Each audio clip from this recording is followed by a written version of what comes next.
Un istante nella storia del tango in cui l'ombra cambia volto. Finora abbiamo seguito gli uomini, i coltelli, il potere, la strada, ma dietro quei personaggi c'erano loro, le donne. Non quelle dei salotti, né quelle delle fotografie eleganti, ma le altre, quelle dimenticate, quelle che ballavano per sopravvivere, quelle che il tango ha amato, condannato e temuto. Perché nelle sue origini più crude, tra il Porto e i conventicios, la donna non era un soggetto, era un riflesso, un miraggio che incarnava due maschere, due miti, il desiderio e la colpa. Due maschere entrambe scolpite dallo sguardo dell'uomo e, in mezzo, la realtà di donne vere, quasi mai raccontate. Ma col tempo qualcosa ha cominciato a ribollire, perché questa non è solo una storia di sguardi maschili, è il viaggio di figure che cambiano pelle, di chi dal bordello è salita sul palco, di chi da semplice seguidora ha imparato a guidare, trasformando la vergogna in arte e la dipendenza in libertà. È la voce delle donne del tango. Oggi chiudiamo la nostra trilogia con la loro storia. Una storia di sogno, peccato e resistenza che esce dai confini del mondo criminale per sfociare in quello quasi archetipico, con figure vere e immaginarie così potenti che senza di loro il tango non sarebbe mai esistito. Prima di cominciare però, come sempre, lasciate un like e iscrivetevi al canale, così mi aiuterete a crescere e a dare a voi video di qualità sempre maggiore. E ora, allacciate le cinture. Io sono Fabrizio Tomei e questo è Royal Black Swan. Bentornati nel lato oscuro del tango.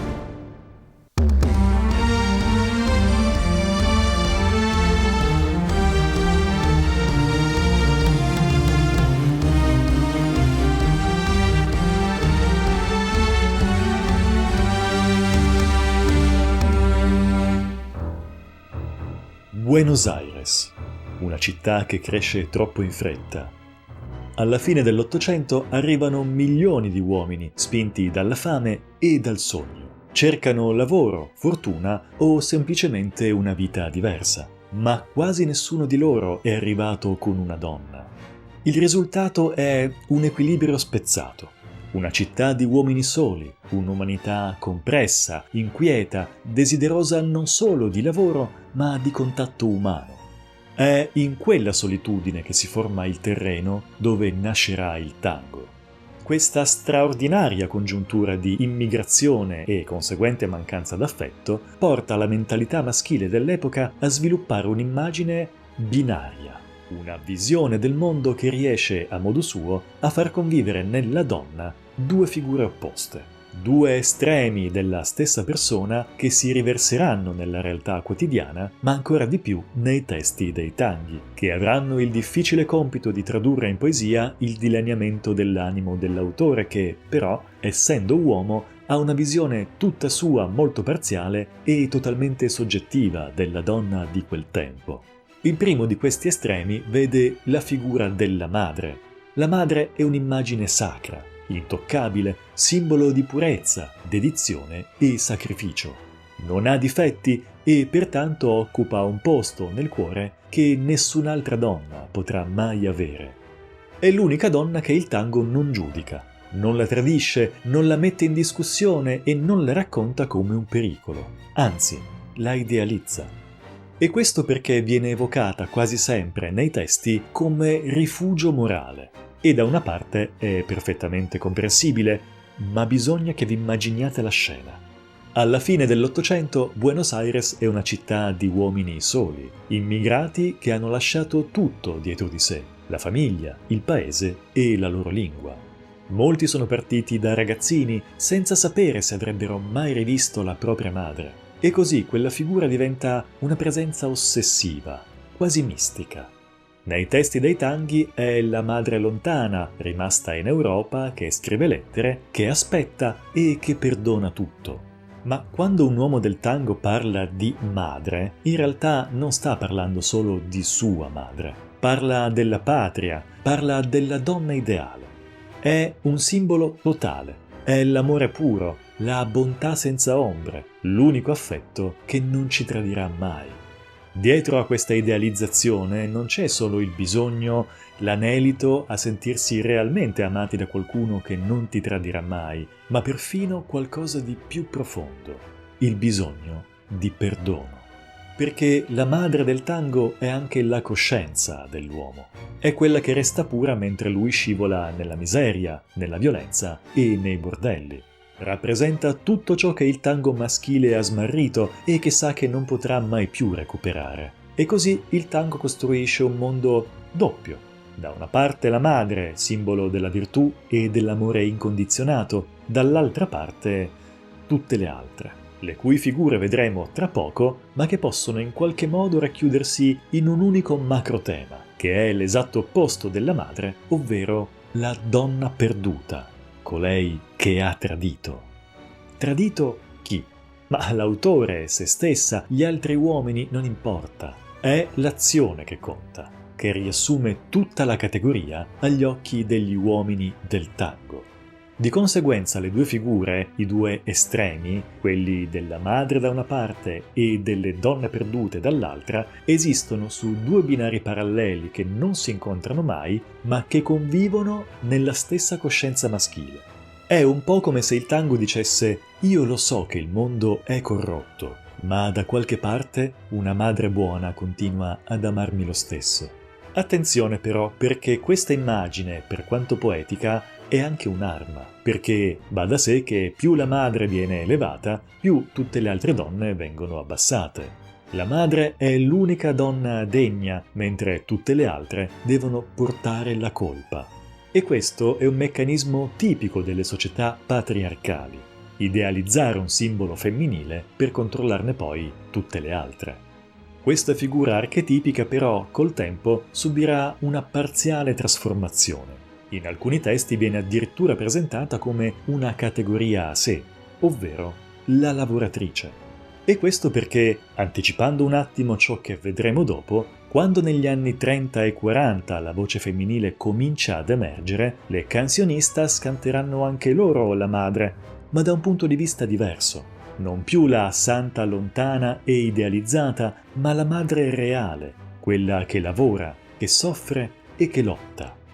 Nel mondo del tango la madre è l'unica donna che non sbaglia mai, tutte le altre invece nascono già colpevoli. Le donne reali, quindi quelle di carne e voce, non erano sante e non erano simboli, ma erano proprio loro a incarnare il peccato, la tentazione e la caduta. Sono diverse le categorie delle donne che ispirano e disperano i testi dei tanghi, ma vengono tutte accomunate da una caratteristica, un'unica grande colpa: vivere fuori dal recinto della virtù. I testi del tango le descrivono con un misto di desiderio e rimorso. Sono quelle che fanno cadere l'uomo, ma anche quelle che gli restano impresse per sempre. Sono amate e disprezzate, cercate e maledette. E ogni volta che un tango parla di crudeltà o di ingratitudine, dietro c'è sempre una di loro. Il paradosso è che senza di loro il tango semplicemente non esisterebbe, perché sono proprio queste le figure, le donne condannate, le escluse, le dimenticate, a dare al tango la sua materia viva, la passione, la vergogna e la perdita. Nel suo cuore più profondo, il tango non è mai stato la storia di un amore ideale, ma la storia di un amore impossibile, magari corrotto, ma molto terreno. E queste donne, cioè tutte le altre, ne sono le protagoniste invisibili. Tra tutte le figure femminili del tango, la Mina è la più antica.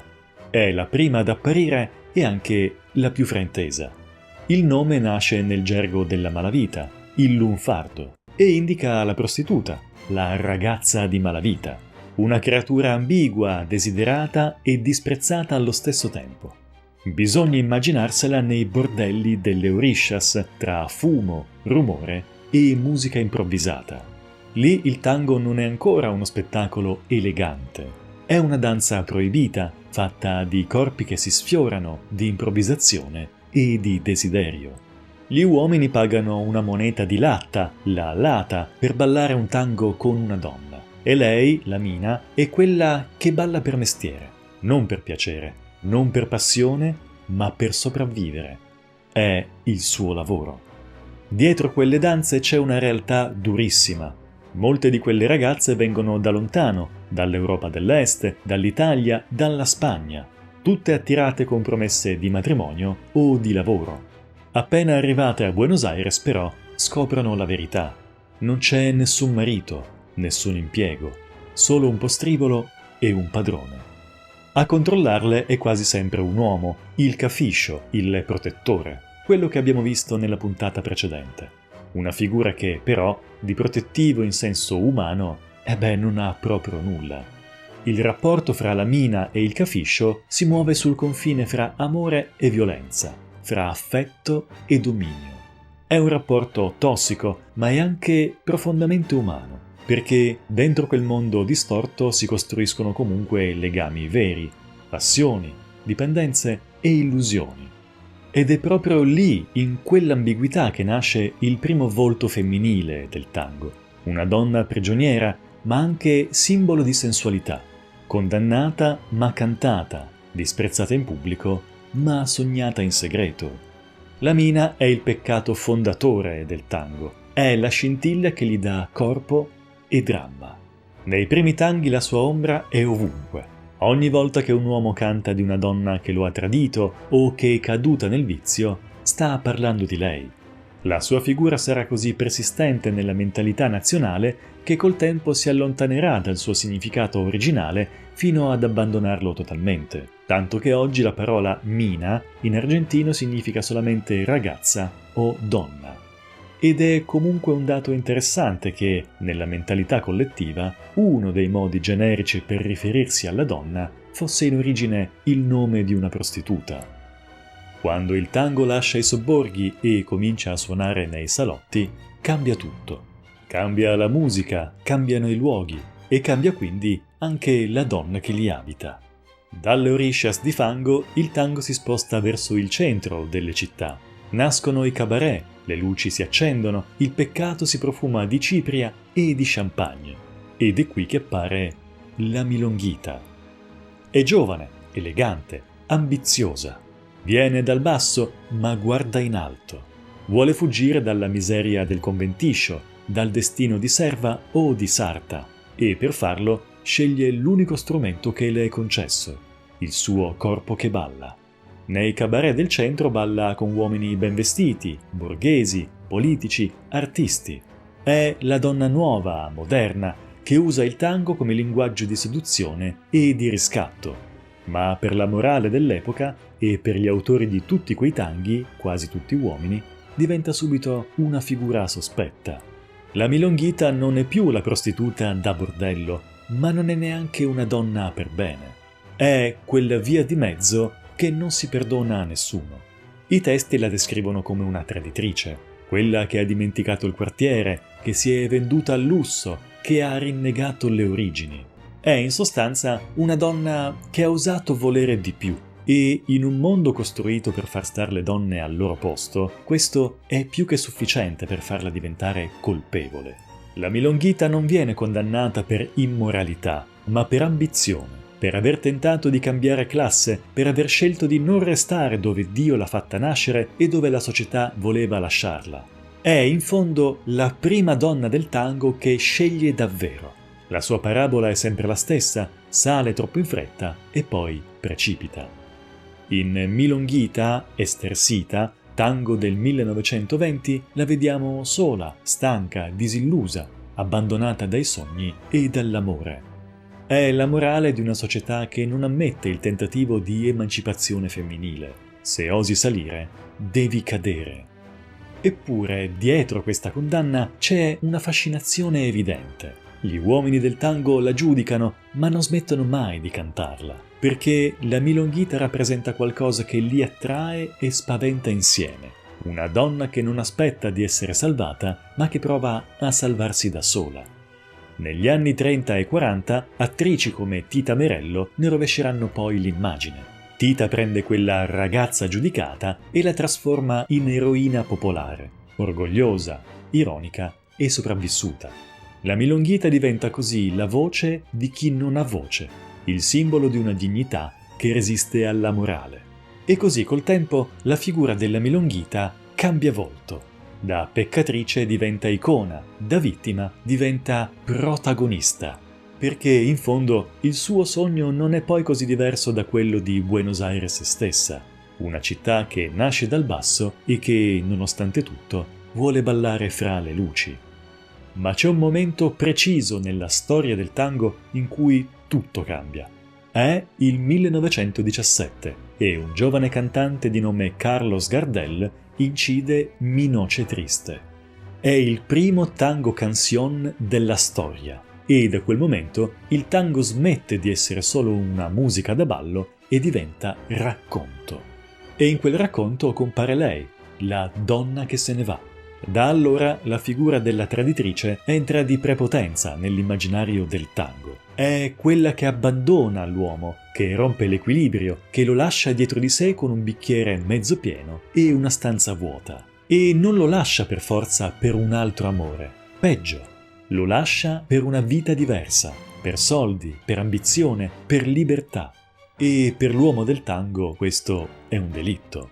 La milonghita era la donna che veniva dal basso e che voleva uscire dal suo ambiente, dal quartiere povero, e usava il tango come strumento di ascesa. Ma non fuggiva da un uomo, fuggiva dalla povertà e dal ruolo sociale che la condannava. Il suo tradimento agli occhi della società non era sentimentale, ma morale. Tradiva le origini, il quartiere, la famiglia, la decenza. La traditrice invece non cerca di salire nella scala sociale. Sceglie di andarsene. Il suo tradimento stavolta è personale, affettivo, esistenziale. Non lascia il quartiere, lascia l'uomo. In lei il problema non è più morale, ma emotivo. Il tango la guarda con dolore perché rappresenta la perdita del controllo. La donna che decide da sola, che non resta, che non torna indietro. È la versione più matura e psicologica della ribellione della milonghita. La libertà non è più economica o sociale, è interiore, anche quando viene eseguita attraverso beni materiali. E per questo il suo gesto fa più male. È così che nasce uno dei temi più forti del tango, l'abbandono e la fragilità di chi resta. Il paradosso che condividono tutti i testi di tango relativi ad uno o l'altro tipo di donna è evidente. La figura femminile nasce come condanna morale, ma col tempo diventa l'archetipo della libertà. È la donna che paga caro il prezzo della scelta e che il tango maledice ma non riesce a dimenticare. Col passare degli anni i testi diventano meno moralisti. L'ironia, la nostalgia, perfino la tenerezza prendono il posto del rancore. Non c'è più odio, c'è malinconia, ammirazione, perfino rispetto. Con La donna che se ne va si chiude il ciclo iniziato con la Mina e la milonghita e assieme a lei se ne va anche un pezzo di tango. Perché da quel momento quella musica non parlerà più solo di peccato e di desiderio, ma di assenza. E il silenzio che resta dopo la sua partenza è ciò che forse più di ogni altra melodia è il vero suono del tango. Dopo decenni di silenzio, finalmente le donne del tango cominciano a parlare. Non più raccontate, ma raccontanti. È la rivoluzione delle cancionistas, le cantanti che fra gli anni 20 e 30 portano la voce femminile nel cuore della musica popolare argentina. Fino a quel momento nel tango la donna esisteva solo attraverso lo sguardo dell'uomo. Era la Mina, la milonghita, la traditrice, ma mai la narratrice. I testi parlavano di lei, ma non partivano da lei. Eppure nel giro di pochi anni tutto cambia. Le radio, il cinema, i teatri di rivista aprono uno spazio nuovo e le donne lo riempiono con la loro voce. La prima è Rosita Quiroga, una pioniera. Poi arrivano Azucena Maizani, Libertad Lamarque, Mercedes Simón e Tita Merello. Ognuna con uno stile diverso, ma con lo stesso coraggio. Mettere la propria voce dove prima c'era solo quella di un uomo. La transizione non sarà facile. Alcune, per farsi accettare, si travestono da uomini, come Paquita Bernardo, la prima bandoneonista professionista d'Argentina. Altre scrivono testi sotto pseudonimi maschili, come Maria Luisa Carnelli, per poter pubblicare canzoni senza essere censurate o ridicolizzate. È ancora un mondo in cui la donna può cantare, ma solo se non fa paura. Eppure, passo dopo passo, cominciano a cambiare le regole. Le cancionistas non si limitano a cantare, rappresentano una presa di parola collettiva. Con loro il tango smette di essere un monologo maschile e diventa un dialogo. Un mondo dove la donna non è più il ricordo di un dolore, ma è l'autrice del suo proprio racconto. Il viaggio della donna nel tango è, da un certo punto di vista, anche il viaggio del tango stesso. All'inizio è corpo, peccato, poi diventa voce, parola e memoria. Dal bordello al palcoscenico, dal sussurro all'orchestra, da oggetto a soggetto. Ogni passo di questa evoluzione è stata una lotta, perché il tango è sempre stato un territorio maschile e ogni donna che ha osato entrarci ha dovuto aprirsi la strada da sola, con la voce, con un gesto o con il suo corpo. Oggi, guardando il tango contemporaneo, quel cammino non è certo finito. Ma grazie a tutte loro, alle donne dei conventiscios, dei cabaret, alle cantanti, alle musiciste e alle ballerine, il tango può finalmente raccontare tutta la sua verità. Perché il tango alla fine non è solo una musica o una danza, è una lingua che ha imparato a parlare di tutto ciò che siamo. La nostra forza, la nostra colpa, i nostri desideri e la nostra libertà. E se il suo suono continua a commuoverci dopo più di un secolo, è perché dentro ogni sua nota c'è ancora tutto quel mondo di uomini e donne con i loro desideri e le loro dannazioni, e quell'eterno abbraccio fra perdizione e redenzione che ancora oggi chiamiamo semplicemente tango. E così finisce la nostra trilogia sui personaggi del tango. Se siete arrivati fin qui, vuol dire che anche voi avete sentito qualcosa. Quel nodo alla gola, quella malinconia che solo il tango con le sue storie può lasciare. E allora vi chiedo una cosa semplice ma importante. Iscrivetevi al canale e lasciate un commento qui sotto. Supporterete gratuitamente il mio lavoro e mi aiuterete a dare a voi dei video di qualità sempre migliore. Perché ogni storia che raccontiamo qui nasce da una domanda, ma si completa solo con la vostra risposta. Io sono Fabrizio Tomei e questo è Royal Black Swan. Il luogo dove il tango non è solo musica, ma un viaggio tra storia, peccato e poesia. A presto.